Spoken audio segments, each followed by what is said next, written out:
Παιδιά, Minecraft εδώ. Και σήμερα επεισόδιο 2, επεισόδιο πρώτο Pocket Edition με έντοσες.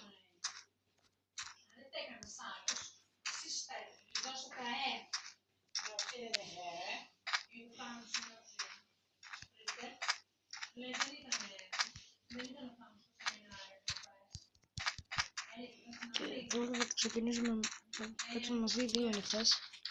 Μία, που λογικά μισή τέλειο. Και το ένα σπαθί, κοιτάξτε τι καλό είναι. Πολλά. Έχει πάρα πολλά. Αυτή την πόρτα είναι εγώ για πούλημα.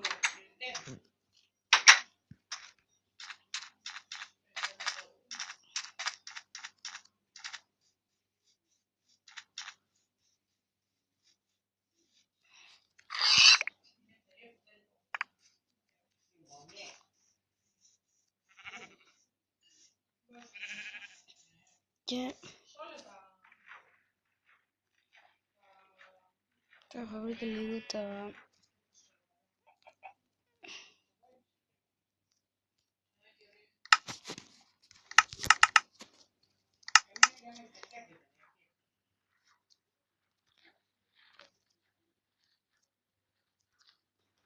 λοιπόν, σπαθί μου είναι όλα 100, όλα 100, όλα 100, όλα 100, όλα 100, όλα 100, όλα 100, ναι.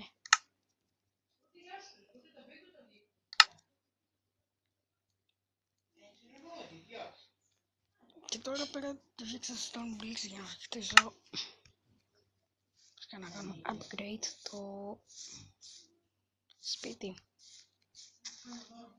Και ναι, θα πάρει λίγη ώρα. Αν είναι information τώρα. Για να κατεβάσω την έκδοση του Minecraft για να μην κολλάει, νομίζω πως θέλει κάπου στα 1-2 Hz. Τα χιλιάδες είναι μέσα και δεν το κάνει το Minecraft. Το Minecraft είναι safe game. Αυτό πέρα είναι το σπίτι του Noob. Σου βάλω κανένα stone, έτσι. Και αυτό είναι το σπίτι. Οπότε τα λέμε στο επόμενο επεισόδιο.